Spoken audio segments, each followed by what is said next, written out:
Hello दोस्तों, स्वागत है आप सभी का एक और नए वीडियो में। जैसा कि आप जानते हैं कि एडमिशन टाइम चल रहा है, तो हर स्टूडेंट जो 12 करने के बाद अपने अपने कोर्सेज में अप्लाई कर रहे हैं। वह कॉलेज की फ़ीस काफ़ी हाई होने के कारण वो अपने उन कोर्सेज को नहीं कर पा रहे हैं, यानी कि उनमें काफ़ी इकोनॉमिकली प्रॉब्लम आ रही है कि वो उन फीस को अफोर्ड नहीं कर पा रहे हैं। तो आज का वीडियो एजुकेशन लोन पर ही है, यानी कि आप किस तरीके से एजुकेशन लोन को ले करके अपनी पढ़ाई को आसानी पूर्वक कर सकते हैं, जिससे कि आपको किसी तरीके से घर में आपके प्रॉब्लम ना हो, बट आप उन कोर्सेज को अच्छी तरीके से कर सकें। और आज की वीडियो में आपको इन 3 पॉइंट्स से बात करूंगा कि पहले एजुकेशन लोन क्या होता है, व दूसरा एजुकेशन लोन से रिलेटेड कौन कौन सी बैंक्स स्कीम्स हैं, व कौन कौन से स्कॉलरशिप्स हैं, वह पूरे स्कीम्स और स्कॉलरशिप पे बात करूंगा। और तीसरा कि एजुकेशन को लें या ना लें, क्या है सच, तो पूरा आज इस वीडियो में बात करूंगा। तो कर लें और बेल आइकन कॉल पे सेट कर लें, क्योंकि मैं आपके लिए इसी तरीके से एजुकेशनल इन्फॉर्मेशन वीडियोस लाता रहता हूं। तो चलिए बिना किसी देरी के वीडियो को शुरू करते हैं। जैसे कि पहले पॉइंट में मैं बात करता हूं कि एजुकेशन लोन होता क्या है। तो एजुकेशन लोन स्टूडेंट्स को एक तरह से लोन दिया जाता है, यानी कि अपनी पढ़ाई करने के लिए भारत सरकार व बहुत सी बैंक्स व बहुत सी गवर्नमेंट बैंक्स व प्राइवेट बैंक्स आपको लोन देती हैं। उसमें स्टडी कर सकते हैं, वह उन हायर कॉलेजेस में स्टडी कर सकते हैं उन एजुकेशन लोन को लेकर के। अब एजुकेशन लोन कहाँ से मिलते हैं? आपको बैंक्स देती है, SBI जैसे भारत सबसे बड़ी बैंक है, वह गवर्नमेंट बहुत सी बैंक हैं, वह बहुत सी प्राइवेट बैंक्स हैं। जैसा कि अब कंपटीशन बढ़ता जा रहा है, वह सबकी अलग अलग टर्म एंड कंडीशंस रहती हैं उन एजुकेशन लोन को देने में। अगर आप इंडिया में रह करके अपनी पढ़ाई को करना चाहते हैं तो आप लोन को ले सकते हैं, व अगर आप इंडिया के बाहर जा करके कहीं पढ़ाई करना चाहते हैं, यानी कि फॉरेन कंट्री में आप कॉलेज को अफोर्ड कर रहे हैं, तो उसके लिए भी आपके लिए एजुकेशन लोन ले सकते हैं।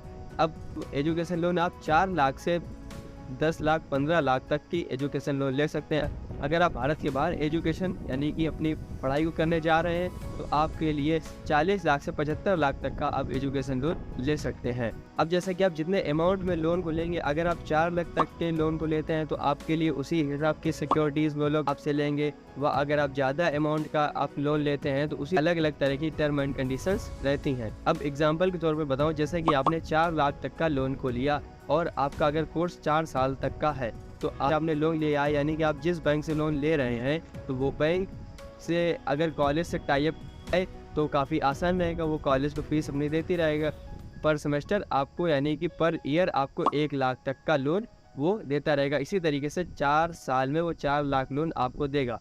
पहले तो ये 4 साल का लोन हो गया, फिर आपको 1 साल का समय और देता है कि इस स्टूडेंट्स की जॉब लग जाए, जिससे कि हमारे इस लोन को वो EMI भर सके। तो आपके लिए टोटल 5 साल का समय होता है। फिर बाद में आपसे वो समय पूछता है कि आप इस लोन को कितने टाइम में अपनी EMI को भर देंगे पूरा। अब 4 लाख तक का लोन आपको मिल गया, इसी में आपके साथ इंटरेस्ट भी जुड़ता रहेगा, यानी कि वो 10%, 5%, 12%, 15% जितना भी इंटरेस्ट ले उस स्कीम व उस बैंक के अकॉर्डिंग रहेगा, तो उसी में आपके साथ इंटरेस्ट भी जुड़ता रहेगा। नहीं, 4 साल में 4 लाख का आपको लोन उसने दिया, उसी में आपका इंटरेस्ट भी जुड़ता रहेगा।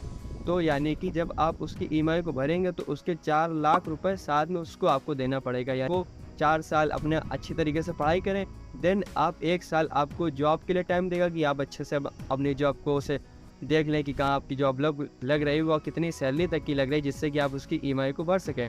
फिर आपसे वो समय पूछता है कि आप किस समय में इस EMI को भर देंगे, और सेक्शन 80E के तहत आपको टैक्स रिबेट मिल जाता है। अब जैसा कि SBI की बहुत सी कंडीशंस हैं कि जैसे अगर आप 4 लाख का लोन ले रहे हैं तो उसमें आपको किसी तरीके की कोई सिक्योरिटी नहीं सबमिट कराएगा, पेरेंट्स को बोरोर बनाएगा, यानी कि को लिया है। अब बहुत से स्टूडेंट्स हैं जो उसकी लोन को नहीं भर पाते हैं, तो इसलिए उसने पेरेंट्स को बोरोर बनाया है। पर आगे मैं आपको बताऊँगा क्या लोन लेना चाहिए, क्या लोन का सच है, तो पूरा वीडियो को देखें, बहुत ही इंटरेस्टिंग वीडियो है।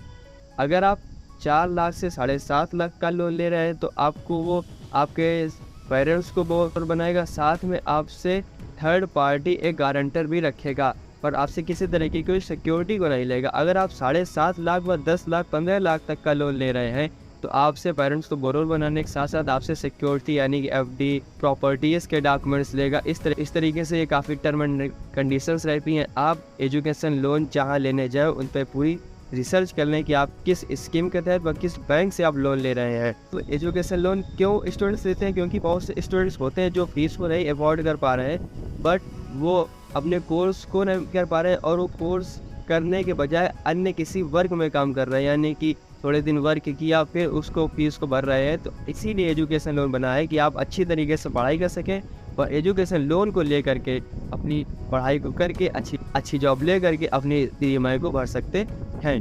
होगी एजुकेशन लोन पे कि किस तरीके से आपको एजुकेशन लोन मिलेगा, कितने समय दिया जाता है। जैसा कि मैंने आपको बताया कि 4 साल का अगर आपने एजुकेशन लोन 4 लाख का लिया है तो उसी में आपको 4 लाख का लोन 4 साल में बैंक देती रहेगी और साथ में आपको 1 साल का टाइम भी देगी जिससे कि आपको जॉब लग जाए। देन आपसे पूछेगी कि आप इस लोन को कितने समय में आप भर देंगे।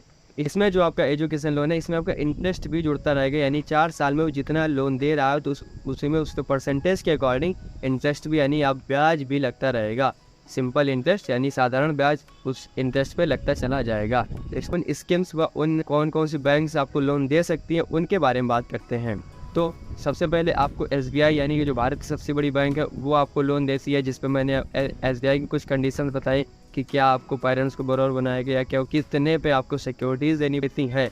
वह बहुत सी अन्य बैंक्स भी काफ़ी लोन देती हैं, तो वहाँ पे आप पता कर सकते हैं अपने आसपास जो आपको बैंक ट्रस्टेड लगती है वहाँ से जा कर के आप एजुकेशन लोन के बारे में जानकारी ले सकते हैं। देन मैं आपको कुछ गवर्नमेंट स्कीम्स भी बताता हूँ जो कि आप एजुकेशन लोन ले सकते हैं। इसमें से आप विद्या लक्ष्मी पोर्टल के थ्रू आप इस लोन को ले सकते हैं, जिस वह आप education loan interest subsidy scheme के तहत EWS के तहत आते हैं। जो इंटरेस्ट आएगा वो आपकी गवर्नमेंट ही पे करेगी, यानी इसमें किसी तरीके का कोई आपको इंटरेस्ट नहीं देना पड़ेगा। स्कीम है SBI स्कॉलरशिप स्कीम के तहत आप अपने लोन को ले सकते। अगर आप वुमेन है तो आपको 1% इंटरेस्ट ऐड मिलेगा, यानी कि मैन को अगर 10% में मिल रहा है उसी बजाय वुमेन को 9% इंटरेस्ट के साथ आपको लोन दिया जाएगा। तो इस बार नेक्स्ट स्कीम के तहत आप लोन ले सकते हैं। कौन सी स्कीम है? JN टाटा इनोवेंट के तहत आप लोन को ले सकते हैं। यहाँ पे आप जाकर के अपने अप्लाई कर सकते हैं, रिसर्च कर सकते हैं। तो नेक्स्ट स्कॉलरशिप आप ईशान उदय स्कॉलरशिप के थ्रू आप स्कॉलरशिप ले सकते हैं, जिसमें आपको 5400 पर मंथ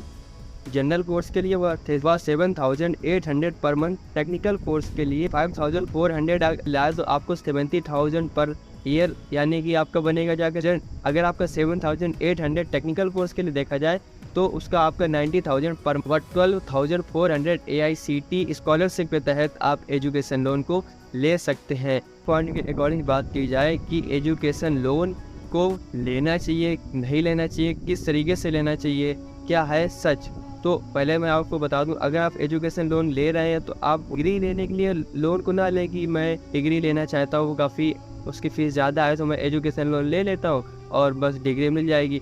तो हायर कॉलेज के लिए एजुकेशन लें जिससे कि आप वहाँ से कुछ सीख करके निकले। एंड फर्स्ट पॉइंट कि आप अपने पेरेंट्स के ऊपर डिपेंड होकर के ना लें, यानी कि उसमें पेरेंट्स के वो एजुकेशन लोन आपका है तो आप ही उस एजुकेशन लोन को EMI को भरें। एजुकेशन लोन के प्रेशर को खुद ही हैंडल करें, यानी कि अपने पेरेंट्स पे ना जाएं कि वो EMI को पेरेंट्स बाद में भरते रहेंगे। तो ये आपके लिए मैं ये सजेस्ट नहीं करूँगा कि एजुकेशन लोन अगर आप ले रहे हैं तो वो पेरेंट्स पे हो। उससे लोग सोचेंगे कि मैंने अच्छे कॉलेज में एडमिशन नहीं लिया है तो मेरी ज़िंदगी बर्बाद हो जाएगी। ऐसा नहीं है, बस आपको अच्छे कॉलेजेस की क्या रहता है कि वहाँ से आपका वैल्यू रहती है, वहाँ से आपका रुतबा बनता है और वहाँ से जो आप टीचर्स और स्टूडेंट्स से सीखते हैं तो उससे आपकी वैल्यू रहती है, यानी कि आपको जॉब जल्दी मिलने के चांस रहते हैं। अगर आप एजुकेशन लोन को ले रहे हैं तो उन्हीं कॉलेज के लिए जिससे कि आपकी वैल्यू बढ़ सके, आप उस लोन को खुद ही पे कर सकते। ऐसे तो मैं बहुत ज़्यादा ज्ञान दे सकता हूँ कि नहीं ऐसा नहीं ऐसा है, बस आप एक भाई समझ के इस सजेशन को लें कि because your loan is your problem, you able to pay it that's good, not able to pay it that loan authorities should come after you not anyone else. जैसा कि ये भी रहता है कि अगर आप एजुकेशन लोन को ले रहे हैं तो उसमें आपके माइंड में प्रेशर रहेगा तो आप अच्छी तरीके से पढ़ते भी रहेंगे वो उस लोन के लिए एक अच्छी जॉब के लिए प्रेशराइज आएंगे कि अगर आपको इतने तक की जॉब नहीं मिली तो आप उस लोन को EMI को नहीं भर पाएंगे। तो मैं इसलिए आपको डरा नहीं रहा हूँ कि एजुकेशन लोन ना लें, बट आप लें तो एक अच्छी कोर्स व अच्छे जॉब्स जिससे कि आपके उस लोन को आप भर सकें, यानी कि आप अपने पेरेंट्स पे डिपेंड ना हो। तो इन कंडीशंस व इन एजुकेशन लोन के बारे में मैंने पूरा आपको बताया, मैंने स्कीम के बारे में आपको पूरा बताया। तो वीडियो आपको अच्छा लगा हो तो ज़रूर अपने दोस्तों के साथ शेयर करें।